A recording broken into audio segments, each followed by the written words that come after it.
قبر میں خوب کام آتی ہے، بے قصوں کی ہے یار غارد، صلو علی الحبیب صلی اللہ تعالی علی محمد صلی اللہ علیہ وسلم۔ اللہ والے زخمی حالت پہ نماز پڑھے ہیں، آج سر میں درد ہو تو بندہ کہتا ہے یار اب کل سے نماز پڑھوں گا، آج تھوڑی طبیعت ٹھیک نہیں ہے اس لیے مسجد میں نہیں ہے۔ نماز کو اتنا عمیقہ جانتے ہو کہ تمہاری سر میں درد ہو تو نماز سے نہیں جائے ہے؟ سر میں درد ہوا تو کوئی دوپہر کا کھانا چھوڑا ہے؟ بخار بھی ہوتا ہے تو بندہ اپنی دکان ہو تو کھولنے جاتا ہے، نوکری والے تو بہانہ ڈھونڈتے ہیں، البتہ اپنی دکان ہو تو وہ بخار میں بھی جاتا ہے۔ کیوں؟ یار کاروبار ہے، میرا اپنا کاروبار ہے، تمہیں اپنے کاروبار کی فکر ہے، تمہیں نماز کی فکر نہیں۔ حالانکہ نماز وہ برکت والا کام ہے، نماز پڑھو اللہ صحت عطا فرمائے، نماز پڑھو روزی میں برکت ہوگی، نماز پڑھو چہرے کا نور ملے گا۔ نماز تو پریشانیاں دور کرتی ہے، مگر لوگ چھوٹی چھوٹی بات پر نماز چھوڑ دیتے، مگر آج ہم نیکیوں سے دور بھاگتے ہیں اور گناہوں کی طرف دوڑے چلے جا رہے ہیں۔ حدیث پاک میں آتا ہے التائب من الذنب کمن لا ذنب له، گناہوں سے توبہ کرنے والا ایسا ہے جیسا اس نے گناہ کیا ہی نہیں ہے۔ اچھا اب ایک اور بہت پیارا عمل جس کو دیکھ کر اللہ مسکراتا ہے، وہی میں نے تو تفسیر بتائی کہ اللہ کی رحمت راضی ہو جاتی ہے اور اللہ کی رحمت برستی ہے، رب راضی ہو جاتا ہے۔ نبی پاک علیہ السلام نے فرمایا 3 بندے ہیں اللہ پاک انہیں دیکھ کر مسکراتا اور کیا ہوتا ہے؟ فرمایا اور بہت خوش ہوتا ہے۔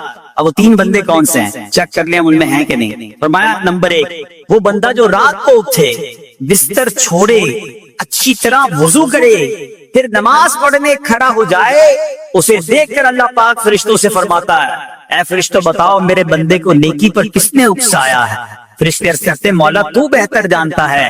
اللہ پاک فرماتا ہے ہاں میں جانتا ہوں مگر تم مجھے بتاؤ۔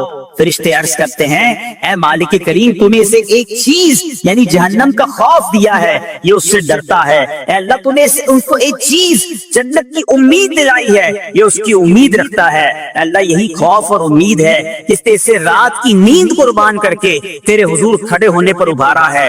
اب اللہ پاک فرماتا ہے اے فرشتوں گواہ ہو جاؤ یہ جس چیز سے ڈرتا ہے یعنی جہنم سے ڈرتا ہے، میں نے اپنے اس بندے کو اس سے امن بخشا، اور جس کی امید رکھتا ہے یعنی جنت کی، میں نے جنت اس پر واجب کر دی۔ رات اٹھ کر جب دنیا سوئی ہو بندہ اٹھ کر تہجد کی نماز ادا کرے، اللہ کی بارگاہ میں آنسو بہائے، اللہ فرشتوں کے سامنے گویا فخر فرماتا۔ دوسرے نمبر پر سنو، فرمایا دوسرا وہ شخص جو حق و باطل کی لڑائی میں شریک ہوا، ثابت قدم رہا یہاں تک کہ شہید ہو گیا، یا اللہ پاک نے اسے فتح عطا فرمائی، اللہ اس بندے کو دیکھ کر بھی مسکراتا ہے۔ جہاد کرنے والے مجاہدین یا تو شہید ہو جائیں یا غازی ہو کر لوٹے اللہ کی رضا کے لیے، اللہ کی رحمت ان پر بھی چھما چھم برستی ہے۔ اور تیسرے نمبر پر فرمایا تیسرا وہ بندہ جو رات کو سفر کرتا ہے، یہاں تک کہ رات کے آخری حصے میں جب کہیں ٹھہرتا ہے تو اس کے ساتھ والے سو جاتے ہیں مگر وہ کھڑا ہو کر نماز پڑھنے لگتا ہے، اس بندے کو دیکھ کر بھی اللہ پاک مسکراتا ہے۔ اجتماعی عبادت کے بڑے فائدے ہیں، اجتماع میں آنا، محفل میں آنا، دعا میں شرکت کرنا بہت اچھی بات، مگر اپنی عادت ایسے بھی بنائیں کہ کچھ عبادتیں ایسی کریں کہ میں جانوں اور رب جانے۔ یہ جو رات اٹھ کر دعا کا لطف ہے، رات اٹھ کر جو نماز پڑھنے کا لطف ہے نا، جب ساری دنیا سو رہی ہے اور بندہ اپنے رب کی بارگاہ میں حاضر ہے۔ علماء کہتے ہیں دن کے نوافل کے مقابلے میں رات کے نوافل افضل ہیں، کیونکہ رات سکون ہوتا ہے، رات رکعت قلبی ملتی ہے، سبحان اللہ، رحمت الہی چھما چھم برستی ہے۔ ہمیں کیا کرنا ہے کہ رات تہجد کی نماز کی عادت ڈالے۔ رمضان میں بن گئی تھی نا، سحری کے لیے اٹھتے تھے تو لوگ تہجد پڑھتے تھے، اللہ کرے کہ یہ عادت بن جائے، کبھی کبھی اگر ہر روز نہیں ہو سکتا تو بس کبھی کبھی کریں۔ اچھا اگر ایسی کوئی عبادت ہو بھی جائے نا